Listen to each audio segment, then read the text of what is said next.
وہ قرآن مجید سورہ طٰہٰ سورہ نمبر 20 کی آیت نمبر 25، 26، 27 اور 28 ہے،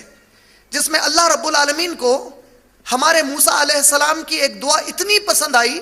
کہ اللہ نے موسیٰ علیہ السلام کی اس دعا کو اس قرآن میں ذکر کیا۔ ماشاءاللہ، موسیٰ علیہ السلام کو جب فرعون کے پاس بھیجا جا رہا تھا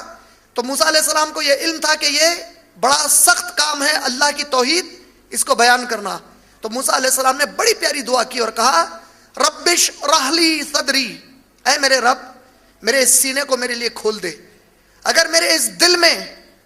کچھ کمزوری ہے، بزدلی ہے اس کے سامنے، تو میری اس بزدلی کو دور فرما دے، میرے سینے کو میرے لیے کھول دے، وَيَسِّرْ لِي امری، اور اے میرے رب جس کام کی نیت سے میں جا رہا ہوں، جس کام کی نیت سے میں یہاں آیا ہوں، اے میرے رب میرے اس کام کو تو میرے لیے آسان فرما دے۔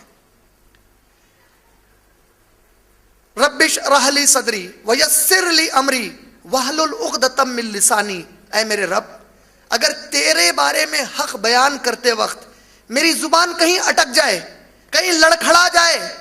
کہیں خوف سے اس میں کوئی گاٹھیاں پڑ جائیں، تو اے رب العالمین اس زبان کی گاٹھی کو کھول دے میرے پاس سے، یفقہوا قولی، اور جو کوئی میری اس بات کو سننے والے ہیں تیرے بارے میں ان کے دماغوں کو کھول دے تاکہ تیری بات ان کو سمجھ میں آ جائے انشاءاللہ۔